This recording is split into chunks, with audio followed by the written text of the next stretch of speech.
우리가 성경 인물 연속 강의 오늘 구약 성경의 45번째고요.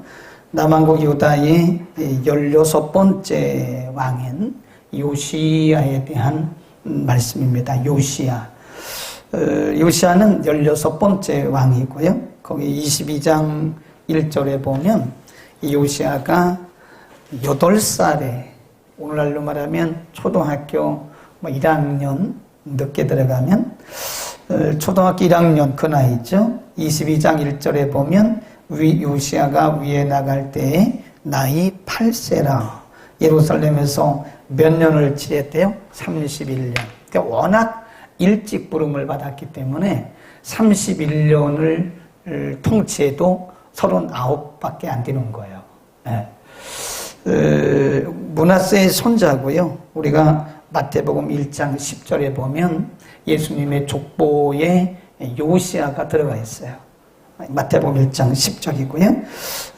유다 왕이, 남왕국 유다 왕이 전체가 20명인데 20명 왕 가운데서 가장 강력한, 나이가 가장 어렸지만 가장 강력한 영적 리더십을 발휘한 사람이 요시야입니다.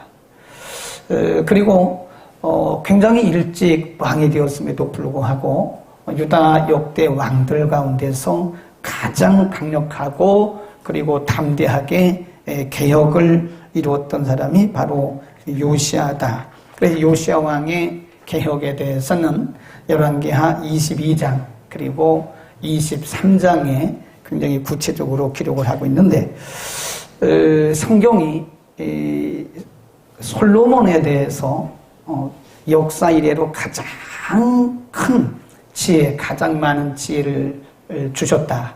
전무후무한 지혜를 주셨다. 그랬는데, 성경이 요시야에 대해서도 전무후무한 왕이었다. 그런 표현을 붙여요. 23장 25절로 갑니다. 열왕기하 23장 25절에 보면 성경이 기록하기를 요시야에 대해서 이렇게 말씀해요. 시작. 요시야와 같이 마음을 다하여 성품을 다하며 힘을 다하여 여호와를 향하여 모세의 모든 율법을 온전히 준행한 임금은 요시야 전에도 없었고 후에도 그와 같은 자가 없었더라 그랬어요. 그러니까 성경의 증거입니다. 성경이 말씀하기를 요시야처럼 하나님을 전심으로 섬기고 성품을 다하고 인격을 다해서 하나님을 섬기고 말씀대로 산 사람이 요시야 전에도 없었고 요시야 후에도 없었다. 전무후무한 영성을 가진 그런 사람이었다. 오늘 성경이 요시야를 통해서 우리에게 여러 가지 말씀을 하시는데, 우리가 성경을 보는 방법이 여러 가지가 있어요. 우리가 특별히 이렇게 인물이 나올 때는 우리의 그 초점을, 그러니까 우리의 포인트를 어디 두느냐가 굉장히 중요합니다. 그러니까 예를 들어서 이거 지금 이게 스토리잖아요. 이야기. 이 스토리인데 이 이야기의 초점을 요시야에게 둘 수도 있고요. 또 이야기의 초점을 하나님께 둘 수도 있어요.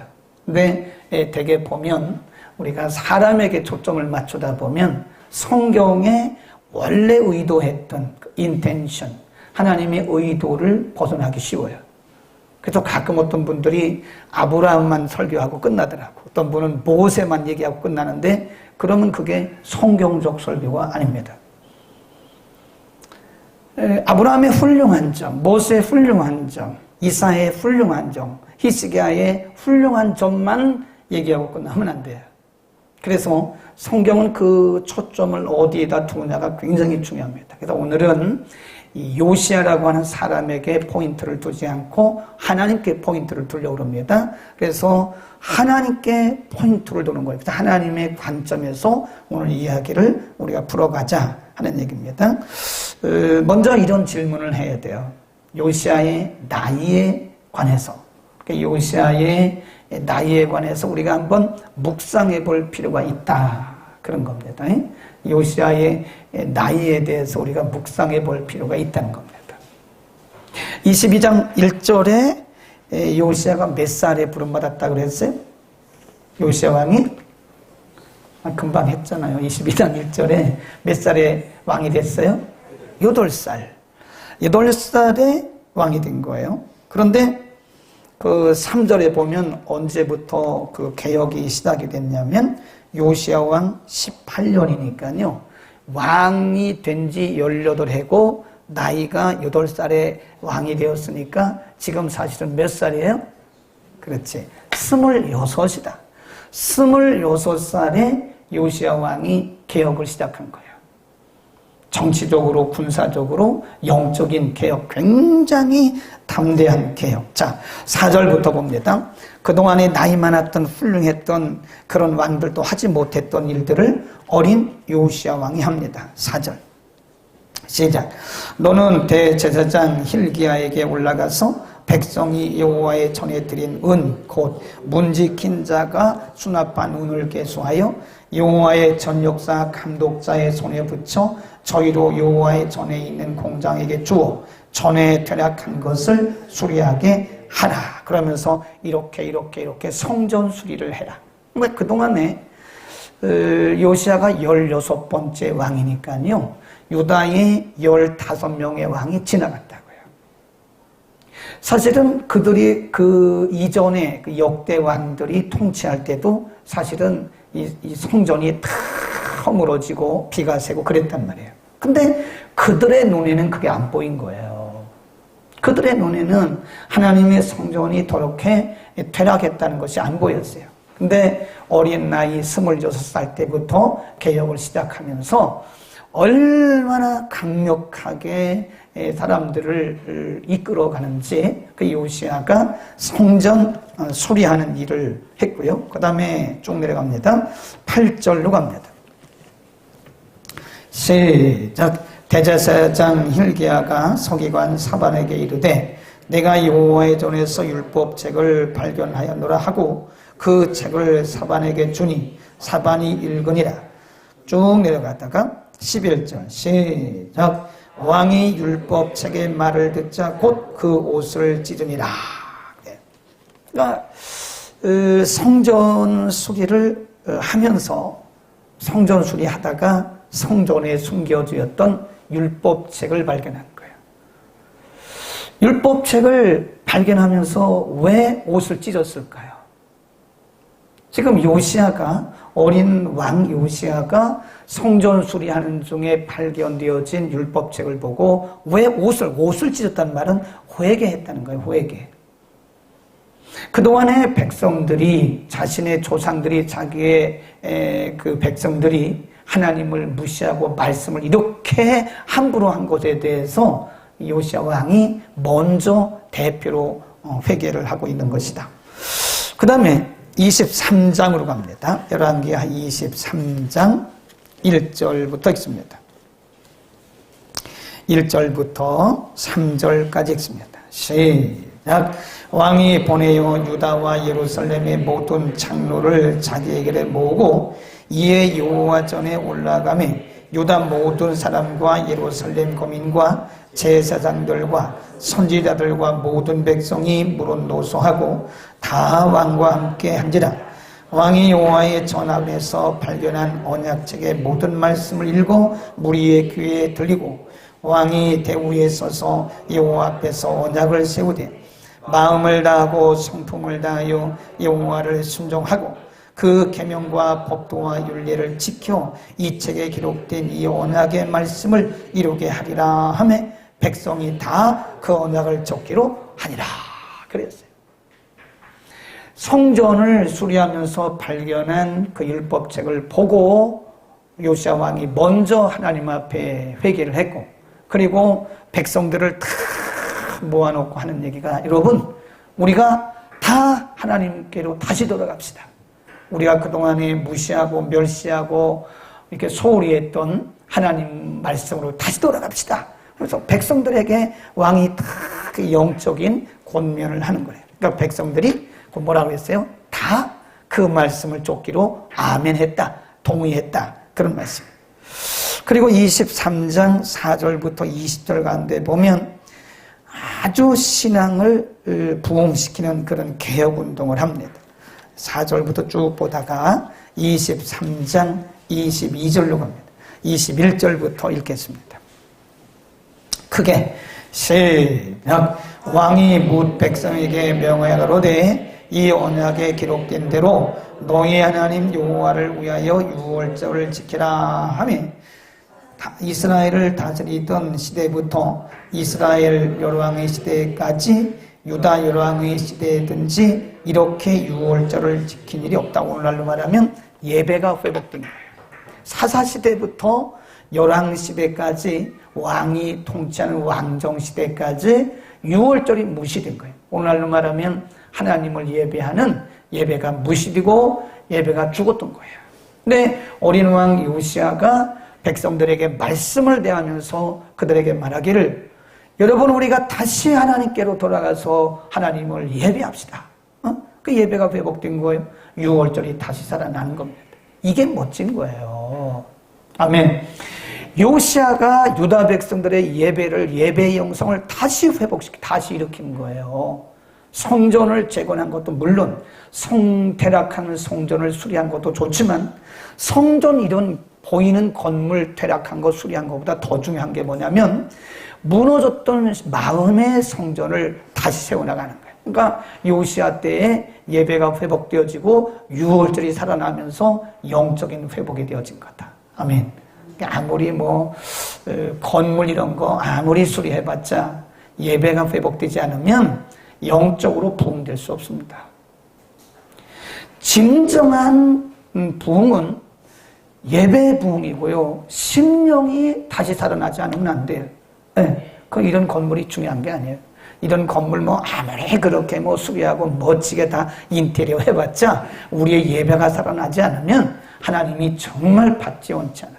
하나님이 원하시는 것은 우리의 심령의 부흥이다. 아멘. 자, 우리는 이제 여기서 아까 22장 1절 읽었잖아요. 나이와 관련해서 지금 그 4절부터 23장까지 쭉 봤어요. 나이 어린 26살에 개혁운동을 시작한 요시아가 이전에 어떤 역대 왕도 하지 못했던 대단한 이런 변화와 그리고 개혁을 이루었다 하는 것을 우리가 하나님의 관점에서 어떻게 적용을 할 것이냐, 이건 굉장히 중요합니다. 성경에 보면 나이가 많다고 지혜로운 것도 아니고 나이가 적다고 지혜로운 것도 아니라 그랬어요. 나이가 많다고 못하는 것도 아니고 나이가 적다고 못하는 것도 아니에요. 하나님이 우리를 쓰실 때는요, 나이도 상관없어요. 우리의 혈통도 상관없어요. 아멘 하는 거 봐. 하나님이 우리를 쓰실 때는, 인간을 쓰실 때는 우리의 학벌도 그렇게 중요한 게 아니더라고요. 하나님이 8살 된 왕, 8살의 왕이 되어진 역대 왕 가운데 최연소 왕인데 최고의 강한 리더십을 발휘했다는 거예요. 그리고 영적 개혁을 가져왔다. 그래서 하나님이 사람을 쓰실 때는요, 물론 상식적으로 사람을 쓰실 때는 하나님이 그 사람이 가지고 있는 그런 어떤 학력이나 또 그 사람이 가지고 있는 재능이나 이런 걸 쓰실 때도 있는데 하나님이 강력하게 역사하실 때는 이런 거를 다 초월해요. 그래서 하나님이 하시면 하나님께서 하시는 거다. 이게 우리가 그 나이 때문에 너무 그렇게 염려하지 마세요. 우리의 환경 때문에 또 너무 그렇게 염려할 것도 없어요. 하나님이 쓰시면 얼마든지 그분이 우리를 쓰시는 거다. 그러니까 내가 하는 게 아니고 그분이 우리를 통해서 하시는 거기 때문에 그래요. 우리가 집사님 이것 좀 하시죠. 그럼 우리가 뭐라 그러죠? 못합니다 그랬잖아요. 그럼 내 관점에서 보니까 못한다 그런 거예요. 하나님의 관점에서 보면 우리는 못하지만 그분이 하시면 하시는 거죠. 아멘. 그분이 하시는 거죠. 그러니까 내 관점, 인간의 관점으로 보는 사람들은 자기의 조건 때문에 못한다고 말을 해요. 그러나 하나님의 관점에서 보는 사람은 나는 못하지만, 나는 연약하지만 그분이 할 것을 믿고 순종하고 가는 거라 이거예요. 하나님이 1번 사람을 기뻐하시겠어요? 하나님이 2번 사람을 기뻐하시겠어요? 응? 라이브로 보시는 분들 많은데 라이브로 보시는 분도 대답해 보세요. 하나님이 1번 사람을 좋아하시겠어요? 2번 사람을 좋아하시겠어요? 2번이죠. 우리는 약하지만 그분이 하시면 하신다고 하는. 두 번째, 오늘 여호수아가 활동하던 역사적인 배경을 우리가 잘 봐야 됩니다. 여호수아가 아니고 요시야. 이 요시야가 활동하던 이 시대는요, 역사적으로 암흑기입니다. 암흑기. 굉장히 어두웠던 때예요. 그러니까 영적으로는 뭐 더할 나위가 없죠. 성전이 이렇게 퇴락했는데 누구 하나 성전 퇴락한 걸 못 보잖아요.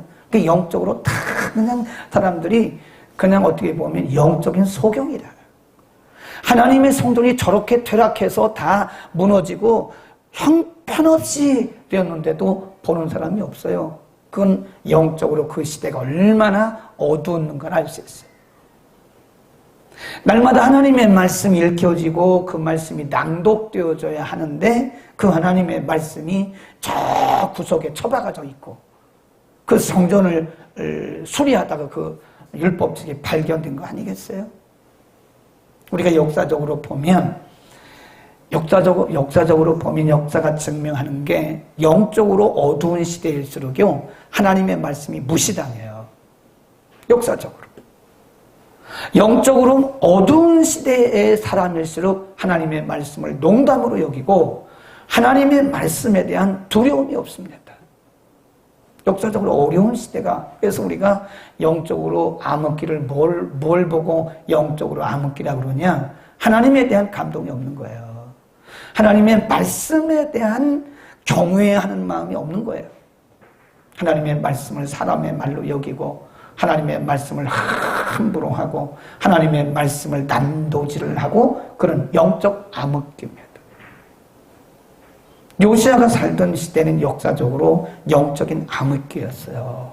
말씀이 무시되고 하나님의 권위가 땅에 추락해버리고 제사장은 하나님을 예배하고 하나님께 나가야 할 제사장 영적 지도자들은 완전히 타락해서 하나님이 없는 영적 소경이 되어버렸고 어려운 그런 시대. 영적으로 어두우면 하나님은 반드시 경제적인 어려움이 옵니다. 어느 시대든지 역사적으로 보면 영적으로 어두운 시대는 항상 타락한 시대였고요. 또 하나님이 경제적으로 항상 이렇게 어두운 그늘을 치시더라고. 요시야 시대가 그런 영적인 어두운 시대였어요. 그러니까 하나님이 그 가장 어두운 시대 하나님의 말씀이 짓밟히고 하나님의 성전이 무시당하고 하나님의 권위가 땅에 떨어지고 이런 아주 영적인 흑암기에 하나님이 하필이면 나이 어린 8살짜리 요시야를 왕으로 세우시고 하나님이 이런 대대적인 개혁을 하셨다고 하는 것은 여기에 하나님의 메시지가 있습니다. 만일 하나님이 이스라엘 백성들을 사랑하시지 않았더라면 요시야를 세울 필요가 없습니다. 그냥 하나님이 이스라엘을 그냥 치시면 돼요. 하나님이 이스라엘을 그냥 진노하시고 그들을 그냥 불태우면 돼요. 하나님의 방법으로 그들을 멸하시면 돼요. 그런데 하나님이 그 시대에, 그 흑암 시대에, 어두운 역사적으로 하나님을 떠났던 영적 암흑기 시대에 하나님이 신선한 사람 8살짜리를 쓰시는 거예요. 기성세대는 이미 다 죄에 물들은 거예요. 그러니까 하나님이 그 민족을, 하나님의 약속하신 민족을 하나님 사랑하시기 때문에 하나님이 그들을 그래도 살리시고 구원해 내시려고 하나님이 이걸 우리는 뭐라고 하냐면 하나님의 특별수단이라 그럽니다. 하나님의 무슨 수단이라고 그래요? 특별수단. 그러니까 우리가 이렇게 우리가 나라를 위해서 많이 염려하지만 저는 걱정하지 않는 게 겉으로 표면적인 것을 보면 굉장히 염려가 됩니다. 이 나라가 완전히 완벽하게 지금 거꾸로 가고 있어요. 네? 그때 갔는데 지금 방송에 나가기 때문에 좀 조심스럽긴 하는데 이런 나라를 처음 뵀대요. 이런 대통령, 이런 정부를 처음 봤대요. 거기 다 평균이 85세입니다. 보통 90세예요. 90년, 80년을 살면서 이런 정부는 처음 봤다고 그러더라고요. 눈물을 흘리면서 얘기하는 거예요. 그러나 표면적으로는 그렇게 보이지만 우리가 이면적으로 하나님의 또 긍휼을 우리는 믿는 거예요. 하나님이 누군가 이 영적인 흑암 시대에 우리가 겉으로 볼 때는 영적으로 참 우리 시대가 절망적이고 경제적으로 우리가 국가적으로 정치적으로 군사적으로 위기라고 생각하지만 그러나 하나님이 영적 흑암기 어두운 시대에 하나님의 비상수단으로 요시야를 숨겼다가 순수한 어린 왕 요시야를 쓰셨던 것처럼 하나님이 지금 누군가를 숨기시고 하나님이 쓰실 것을 믿습니다. 하나님은 하나님의 백성들을 절대 버리지 않으세요. 그러니까 겉으로 나타난 이런 표면적인 현상만 바라보고 너무 절망하고 낙심하고 부정적인 얘기 하지 마세요. 저는 극우도 극자도 아닙니다. 저는 하나님 편이에요. 그러나 때로 그 우파들이 하는 말들을 보면 지나칠 정도로 백성들을 불안에 빠뜨리고 있어요. 지나치게. 그래 어떻게 하나님의 통치를 믿는 사람들이 저렇게 절망적인 얘기를 하고 백성들을 불안에 빠뜨릴까? 그분들이 열심히 하는 것은 참 감사하지만 나는 그분들의 신앙적인 면이 조금 마음에 안 들어요. 하나님이 절대 통치권자를 믿는다면 하나님이 이렇게 영적인 흑암기에 하나님의 비상수단으로 하나님이 요시야를 통해서 나라를 다시 영적으로 개혁시킨 것처럼 하나님이 다시 한번 이 나라 민족을 영적으로나 정치적으로 다시 개혁시킬 그런 일꾼을 하나님이 지금도 키우고 계시고 숨기고 계신 것을 믿습니다. 그러니까 우리는 겉으로 나타난 표면적인 역사만 보고 너무 절망하고 좌절하지 마세요. 이면에 여전히 겉으로는 그렇게 막 좌충우돌 하고 있지만 뒤에서 하나님이 다 컨트롤하고 계시는 거 이게 다. 아멘. 두 손 들고 아멘. 좋으신 분은 깨고 그래도 손은 드네. 졸면서도. 졸다 손 드는 모습 보니까 더 이쁘다. 졸은 건 아닌가 봐. 묵상했나 봐. 그러니까 우리가 이 요시야 시대의 역사적인 배경을 보면서 우리는 역사를 보는 눈이 열려야 된다 이겁니다. 우리가 나라를 염려하고 기도하고 나라를 위해서 금식하는 건 당연한 겁니다. 그러나 지나치게 너무 인간적인 불신앙적인 염려와 불안을 조성하는 것은 아니라고 봐요. 그건 아니라고 봐요. 어떤 기독교 인물들이 요즘에 하는 그런 모습을 보면서 어떤 때는 그분들의 수고한 노력에 대해서는 참 박수를 보내지만 그러나 꼭 그렇게 해야 되는가라고 하는 생각을 할 때가 있어요. 하나님의 절대적인 통치를 믿는다면 우리는 하나님 앞에 무릎 꿇고 하나님 앞에 금식하고 하나님의 도우심을 구하는 것이 맞다고 봅니다. 아멘. 우리는 보이는 역사만 가지고 너무 절망하지 맙시다. 하나님이 뒤에서 이면적으로 앞에서는 다 좌충우돌 하고 있는 것 같지만 이 이면에서 하나님께서 지금 다 그분의 능력으로 그분의 뜻을 따라서 민족을 쫙 지금 컨트롤하고 있다는 거예요. 아멘. 그 다음에 마지막으로 요시야의 활동과 그의 중심을 보라고 22장 2절을 봅니다. 22장 2절 시작. 요시야가 여호와 보시기에 정직히 행하여 그 조상 다윗의 모든 길로 행하고 좌우로 치우치지 아니했다. 그 선조 왕들은 별 사람들이 다 있었어요. 그런데 요시야는 지금 다윗만 따라가는 거야. 다윗.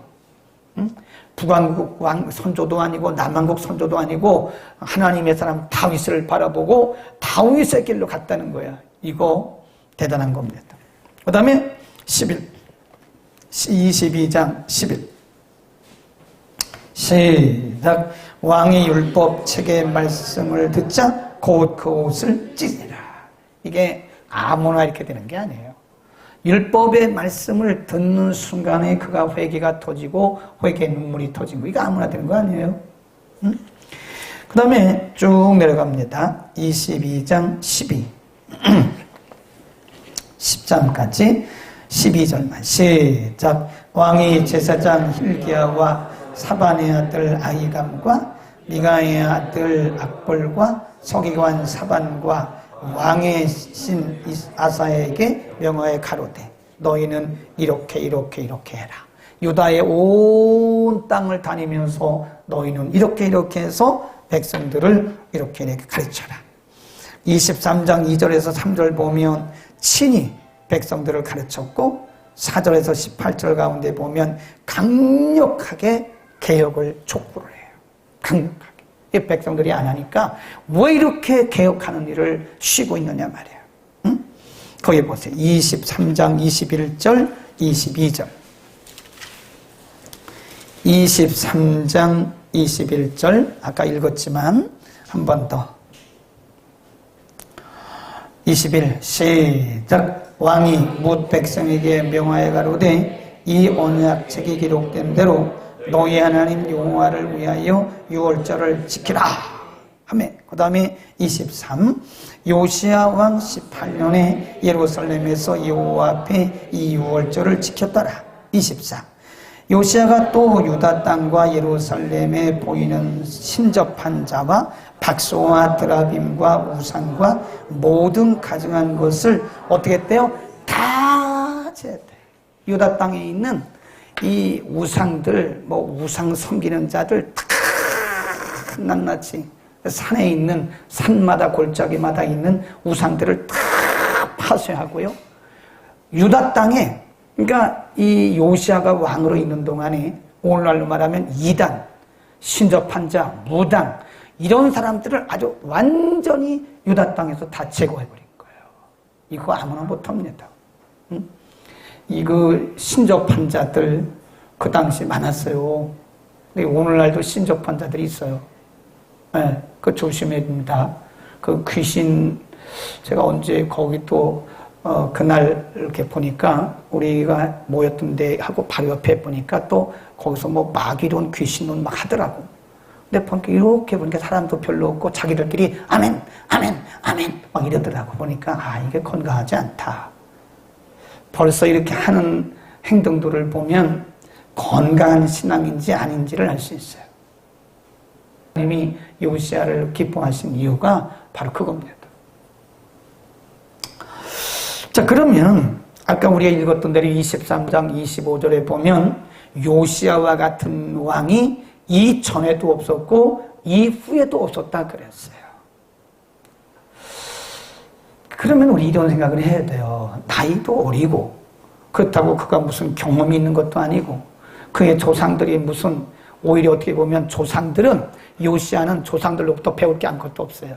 그러니까 다윗을 배운 거예요. 오늘날 말하면 우리의 부모 세대, 할아버지 세대에서 배울 게 없다는 거예요. 그래도 이런 사람이 나와요. 우리는 옛날에 성경적인 속담은 아니지만 개천에서 용난다. 요즘에는 개천에서 용나지 않습니다. 어떤 분이 그런 얘기 하는데 요즘에도요 개천에서 용이 납니다. 이거 성경적인 얘기는 아니지만 지금 요시야가 그 아버지 때가 무슨 영적인 시대였어요? 할아버지 때가 무슨 영적인 시대였어요? 아니라고요. 그 선조들이 다 하나님을 멀리하고 말씀을 짓밟고 무시했던 그런 시대에 요시야는 다윗을 바라보면서 다윗을 샘플로 여기고 다윗을 그의 멘토로 여기면서 영적인 이 개혁운동을 했다는 거예요. 그러니까 우리가 여기서 알 수 있는 것이 이거는 하나님의 관점으로 봐야 돼요. 요시야가 뭘 알겠어요? 8살짜리가 뭘 알겠냐고요. 하나님이 그 마음 속에 이런 마음을 집어넣으신 겁니다. 아멘. 하나님이 우리를 쓰실 때는 이런 열정을 넣으시는 거예요. 그건 내 열정이 아니에요. 그건 내 열정이 아닙니다. 하나님이 우리를 통해서 하나님의 일을 하실 때는 하나님께서 요시야와 같이 이렇게 뜨거운 열정, 어떻게 26살짜리가 이런 영적인 개혁운동을 하고 본인이 앞서서 이렇게 할 수 있었을까? 그건 사람이 한 거 아니에요. 하나님이 요시야를 통해서 하나님의 살아계심을 증거하신 거고, 백성들에게 하나님이 얼마나 세밀하게 그 백성들을 간섭하고 계신다는 사실을 요시야를 통해서 보이시는 거예요. 그러니까 하나님이 쓰실 때는요, 그래서 아주 형편없는 사람을 쓰실 때가 많아요. 네. 모든 것이 다 갖춰진 사람을 쓰면 사람들이 말할 때 그 사람의 능력이라고 말해요. 근데 저처럼 형편없는 사람을 쓰시면 하나님이 정말 살아계신다 이렇게 얘기하는 거예요.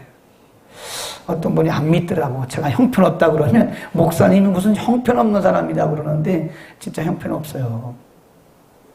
하나님의 은혜지. 하나님의 은혜지. 그러니까 하나님이 요시야에게 그런 마음을 주신 거예요.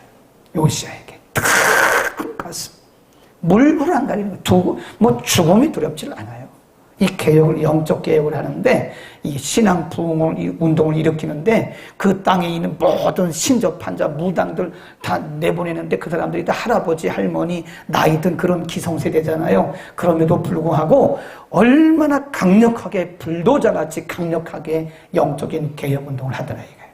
그러니까, 하나님이 우리를 쓰실 때는요, 마음의 그런 용기와 담대함을 주십니다. 그러니까 이거를 뒤집어 말하면, 왠지 모르게 여러분 가운데 뭔가 막 이게 뜨거운 불이 있을 때는 하나님이 지금 우리를 쓰시려고 하고 하나님이 지금 우리를 쓰시고 계신다고 하는 증거입니다. 증거. 하나님이 내 속에 막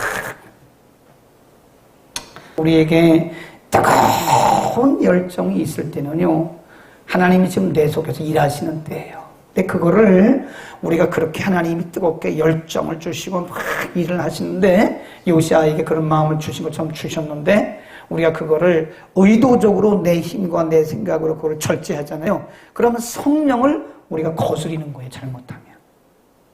에베소에 그랬잖아요. 성령을 뭐 하지 말라고 그랬어요? 소멸. 이 소멸이란 말이 영어 성경에 보면 done against the Holy Spirit. 성령님을 거역하지 말라는 거예요. 성령님이 나를 통해서 일하시려고 내 속에 그 뜨거운 가슴을 주었는데, 내가 스스로 그 감정을 억누르고 내가 안 하면, 그렇습니다. 옛날에 우리 그렇게 복을 주셨다, 그런 얘기 하고 있다. 이게 복 주시고 안 주시고 이게 문제가 아니라, 하나님이 우리를 쓰실 때는요, 이런 감동을, 그리고 강력한 이런 열정, 이 열정을 주시, 아주 뜨거운 열정, 하트 패션이라고 그래요. 이 뜨거운 열정을 우리에게 주시죠. 그러니까 우리에게 그런 열정이 왔을 때는요, 아무 때나 오는 게 아니에요. 시간이 지나면 그 열정이 또 안 올 수도 있어요. 그러니까 이런 열정을 주실 때 하나님이 나를 통해서 일하시는 시간이므로 우리 열심히 주님의 부르심에 순종할 수 있기를 축원합니다. 그러고 하신 우리 하나님.